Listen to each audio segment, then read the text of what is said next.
giving me wind and rain. You're some kind of butterfly. Baby, you give me midnight. You whip up my appetite. Don't leave me here high and dry.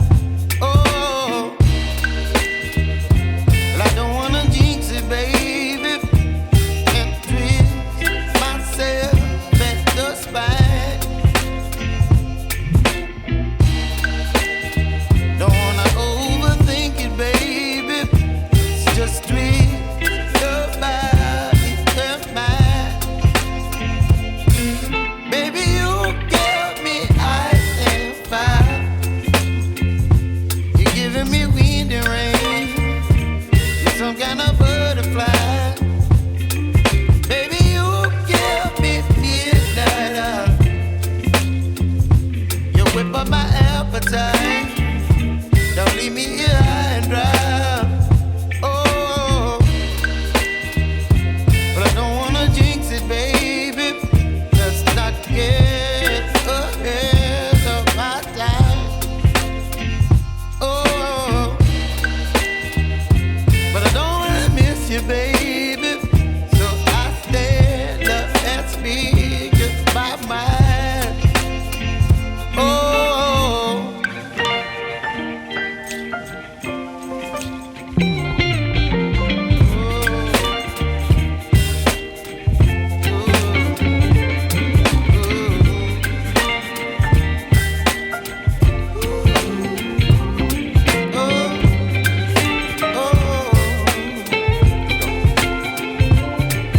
Baby, you give me ice and fire.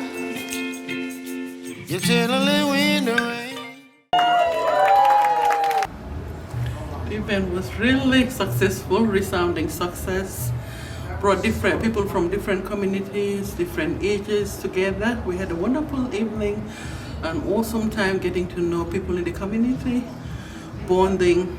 So I hope we have more of these events, home away from home. Because things like this don't happen that often, but I guess they're reaching out to the African community as well as the ethnic community. So we're getting to grow our circle, getting to network, getting to go out once in a while. So to the organizers, I say kudos and well done. Yeah, I just want to say thank you to the organizers and thank you, Jackie, for inviting me. It's been a pleasure just hanging out with people from the different parts of Africa and just from different parts of the community coming together to just enjoy one another's presence and just, just enjoy the food, the dancing, the music, and it would be nice to do this more because it means more bonding and it's like home away from home, just like Jackie said, and it's been a pleasure being part of this great event, and thank you so much.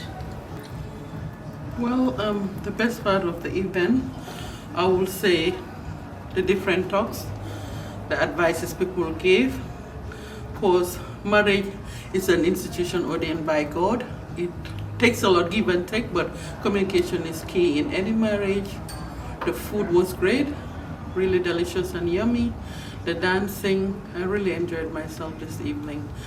And just as I said earlier, communication is key, date nights, all those things, going back to look at our wedding pictures, where we came from, where we've, the fruits of the womb, and so on, everything that we've been blessed with in our marital life here. So I'm going home very gratified, satisfied, happy, and I've learned a few things from the other people that were around this evening. Yeah, for me, I learned about Korero for our mental health. That means talking. You need to speak up. If something is not going well, you speak up. You share with people that you confide in, people that will advise, people that will help you. Not just us, but also our children. We encourage them to speak up because we live in a society where people don't want you to speak up. They want you to just shush. But learning today I learned how to communicate. That Korero is very important for our mental health, and I'm very grateful for that. I found the event great. I mean, it was wonderful. My wife's been talking about the African community for a long time. but to be able to come along and to experience it and to enjoy the music and to meet the lovely people was great. And I really want to come and get more involved in the African community. Yeah. Oh, look, I think the key thing that I kept hearing was communication, and that would be something that I would tell a lot of people. Being a minister of a church, the key thing that I'd say to any couple is you can't over-communicate, you can under-communicate.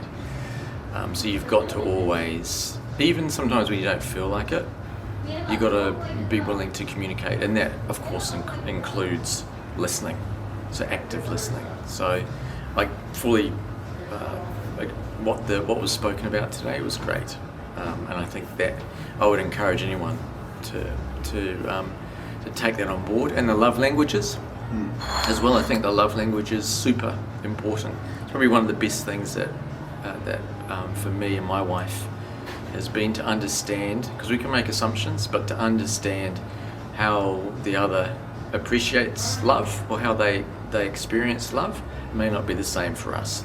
So I think for anyone that's going into a marriage or anyone that's getting into a long-lasting relationship, learn about your love language and your partner's love language and talk about it. I just want to say hi to all the people that I connect with across the Lower North Island, the Presbyterian Church, to my family who live down in the South Island, and children who live in Wellington and Auckland, and Lala's family who live over in Madagascar, and all the connections that we've made through tonight as well. So big shout out to all of you.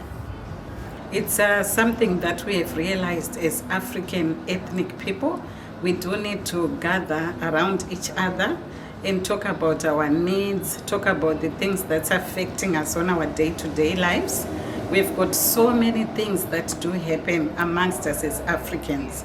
We've got our parents disconnecting from each other, the parents, their relationships struggle. So the idea is to bring these relationships together, and when there's a good relationship, then there's good children, because you know, when people are joined together, they produce good children and grandchildren. So we are kind of coming together, rallying around each other and saying, look, we can go back to the basics. We can mix New Zealand lifestyle and our own African backgrounds and really produce something that works for us. It's not us being 100% New Zealanders or 100% Africans. It's bringing the mix, and that mix is gonna help us thrive. The key things I feel people should take home is especially the communication. It's very important for a couple to communicate, talk about things that affect you at home, and for couples to be intimate. This event was meant to be a time for couples to be intimate, close to each other, and do things outside the home. And also organizing to have some date nights or date afternoons, whatever it is. But you know, coming together as couples usually feeds the relationship. So we are looking for things that do feed the relationship to make it worth your while living together and bridge the gap between the children and the parents. That's our main focus for today. I would want to say thank you for the people we have helped to organize for this event. Namely, I want to say special thank you to ACCW. I know you did input into us getting this event. And then I want to say thank you to the people who actually met with me. We had a conversation. They brought up some really good ideas. And these people are namely Wallace, Khon, Jessy, and Modi. I want to say thank you from the bottom of my heart. You guys are amazing. You are the best people I've ever met in my life, who are so good at organizing. I say thank you once again. May God richly bless you. It's been awesome. It's been a lovely event. Thank you so much. And the people who own this place, Johnsonville Club, thank you for letting us be African. We've been dancing, we've been celebrating, we've been asking for more cups. That's what we do as Africans. And you know, For your own information, we eat using our hands. So we didn't really need the forks and knives. But anyway, thank you for providing them. We used our hands and some people were using forks and knives. Thank you, Johnsonville Club. Thank you.